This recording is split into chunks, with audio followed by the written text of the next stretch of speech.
रविवार व्रत कथा। सभी मनोकामनाएं पूर्ण करने वाले और जीवन में सुख समृद्धि, धन संपत्ति और शत्रुओं से सुरक्षा हेतु सर्वश्रेष्ठ व्रत रविवार की कथा इस प्रकार से है।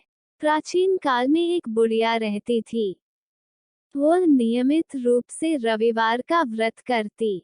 रविवार के दिन सूर्योदय से पहले उठकर बुढ़िया स्नानादि से निवृत्त होकर आंगन को गोबर से लीपकर स्वच्छ करती। उसके बाद सूर्य भगवान की पूजा करते हुए रविवार व्रत कथा सुनकर सूर्य भगवान का भोग लगाकर दिन में एक समय भोजन करती। सूर्य भगवान की अनुकंपा से बुढ़िया को किसी प्रकार की चिंता व कष्ट नहीं था।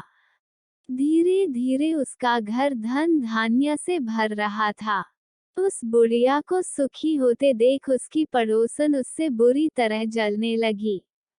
बुढ़िया ने कोई गाय नहीं पाल रखी थी, अतः वह अपनी पड़ोसन के आंगन में बंधी गाय का गोबर लाती थी।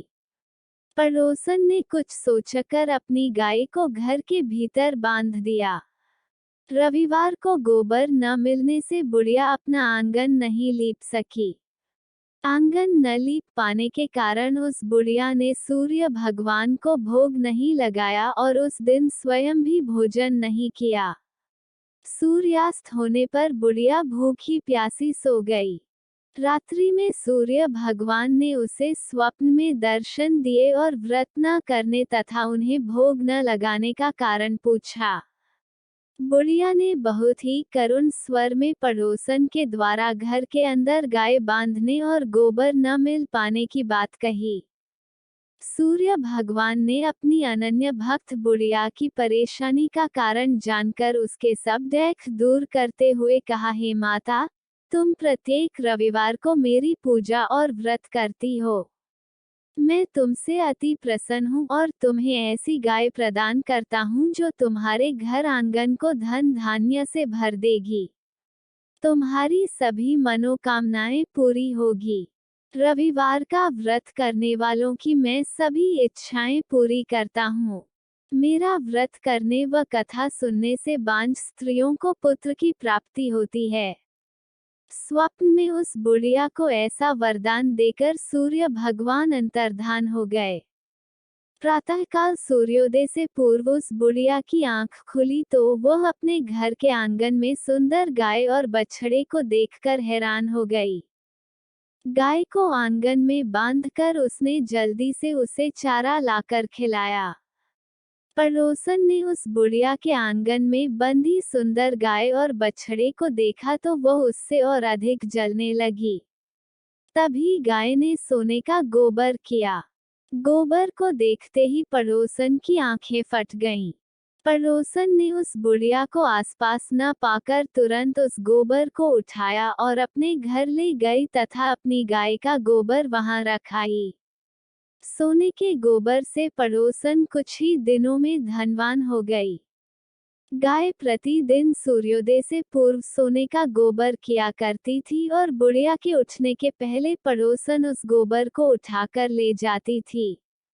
बहुत दिनों तक बुढ़िया को सोने के गोबर के बारे में कुछ पता ही नहीं चला।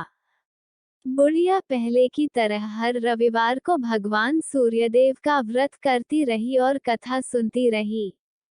लेकिन सूर्य भगवान को जब पड़ोसन की चालाकी का पता चला तो उन्होंने तेज आंधी चलाई। आंधी का प्रकोप देखकर बुढ़िया ने गाय को घर के भीतर बांध दिया। सुबह उठकर बुढ़िया ने सोने का गोबर देखा, उसे बहुत आश्चर्य हुआ। उस दिन के बाद बुढ़िया गाय को घर के भीतर बांधने लगी।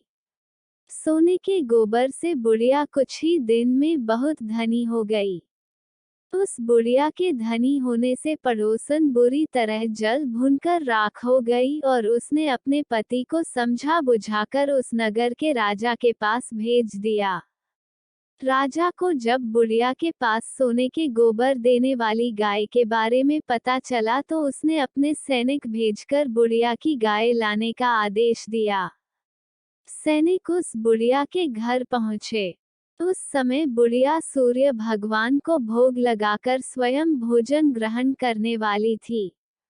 राजा के सैनिकों ने गाय और बछड़े को खोला और अपने साथ महल की ओर ले चले। बुढ़िया ने सैनिकों से गाय और उसके बछड़े को न ले जाने की प्रार्थना की। बहुत रोई चिल्लाई, लेकिन राजा के सैनिक नहीं माने। गाय व बछड़े के चले जाने से बुढ़िया को बहुत दुख हुआ। उस दिन उसने कुछ नहीं खाया और सारी रात सूर्य भगवान से गाय व बछड़े को लौटाने के लिए प्रार्थना करती रही। सुंदर गाय को देखकर राजा बहुत खुश हुआ। सुबह जब राजा ने सोने का गोबर देखा तो उसके आश्चर्य का ठिकाना न रहा। उधर सूर्य भगवान को भूखी प्यासी बुढ़िया को इस तरह प्रार्थना करते देख उस पर बहुत करुणा आई। उसी रात सूर्य भगवान ने राजा को स्वप्न में कहा, राजन, बुढ़िया की गाय व बछड़ा तुरंत लौटा दो, नहीं तो तुम पर विपत्तियों का पहाड़ टूट पड़ेगा। तुम्हारा महल नष्ट हो जाएगा। सूर्य भगवान के स्वप्न से बुरी तरह भयभीत राजा ने प्रातः उठते ही गाय और बछड़ा बुढ़िया को लौटा दिया। राजा ने बहुत सा धन देकर बुढ़िया से अपनी गलती के लिए क्षमा मांगी। राजा ने पड़ोसन और उसके पति को उनकी इस दुष्टता के लिए दंड दिया। फिर राजा ने पूरे राज्य में घोषणा कराई कि सभी स्त्री पुरुष रविवार का व्रत किया करें। रविवार का व्रत करने से सभी लोगों के घर धन धान्य से भर गए। चारों ओर खुशहाली छा गई। सभी लोगों के शारीरिक कष्ट दूर हो गए। राज्य में सभी स्त्री पुरुष सुखी जीवन यापन करने लगे। दोस्तों, आपको ये कहानी कैसी लगी कमेंट बॉक्स में अवश्य बताएं। वीडियो को लाइक करें, शेयर करें और हमारे चैनल को सब्सक्राइब करना ना भूलें। धन्यवाद।